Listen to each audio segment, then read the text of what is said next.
Hi, it's good to be with you again. I'm Maggie Lakowski of Maggie Moon Tarot, and I'm popping in with a few short videos this week as I was pinched for time last week and with work. So I couldn't do a longer video, but now that's a good thing too. So as we start our week, our moon is in Scorpio, just as we're coming off the new moon in Scorpio.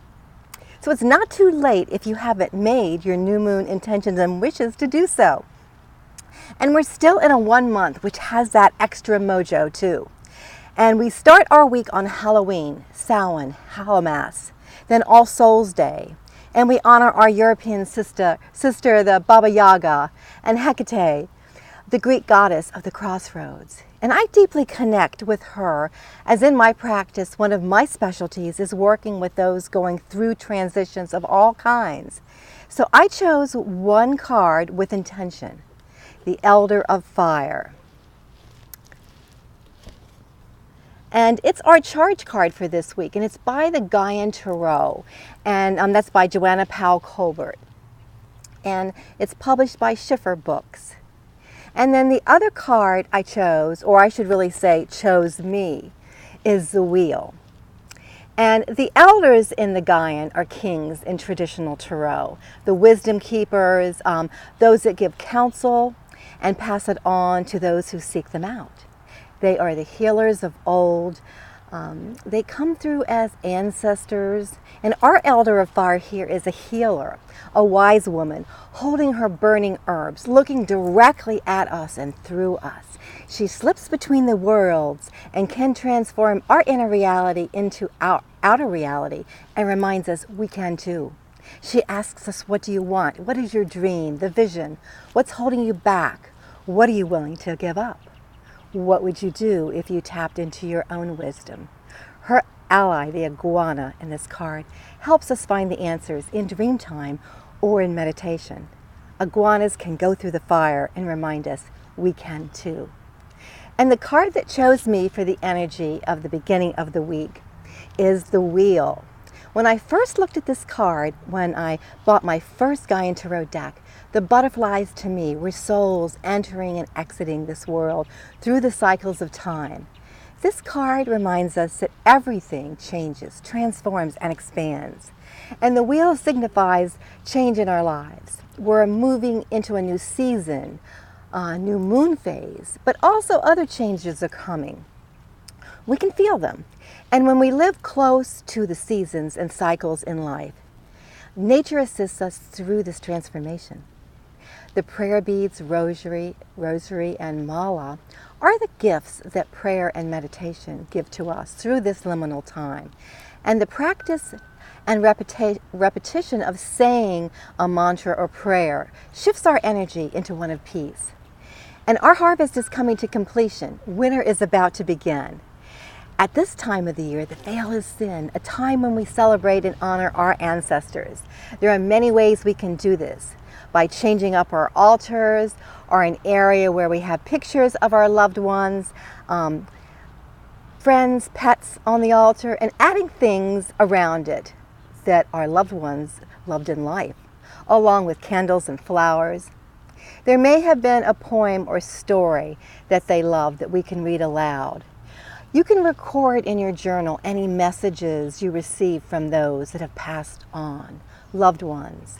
They come in our dreams or as synchronistic experiences. There's an old saying that those that are born on Halloween shall see more than other folk. And many people visit their deceased family and friends in a cemetery at this time, light a candle on the grave, and bring flowers or food or fruit. So this week I'll prepare my family gravesite with flowers and decorations, and it's also my dad's birthday.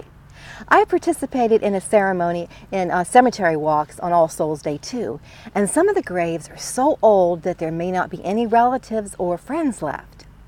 So saying their name aloud, they may not have heard it spoken in a while. They will know they're remembered and not forgotten.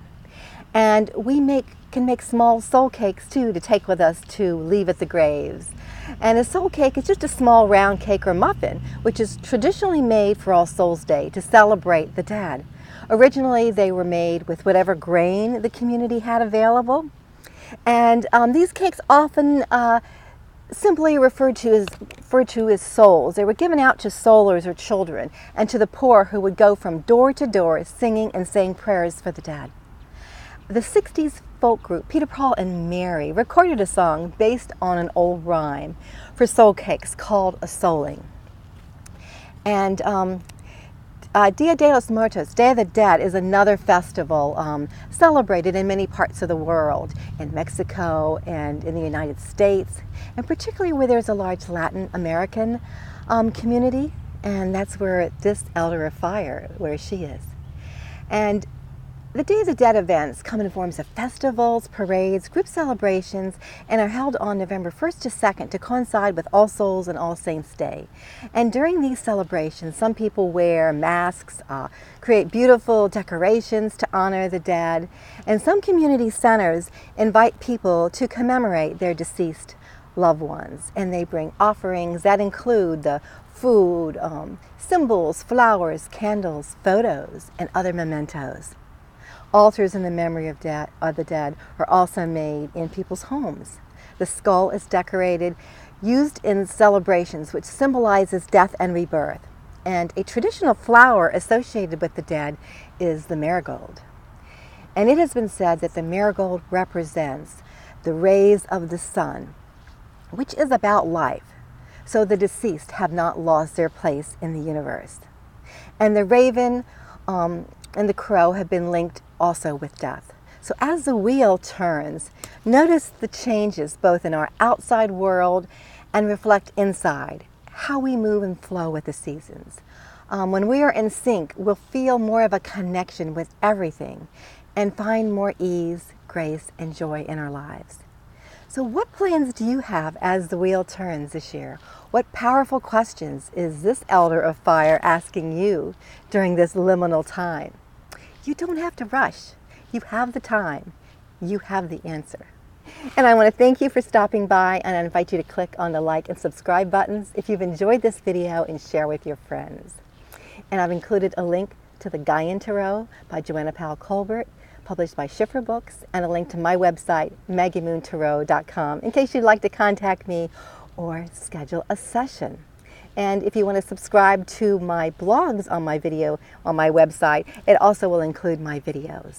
So until we meet again later this week, laugh often, love much, create your own happiness, believe in miracles, magic, be kind, support each other. Namaste.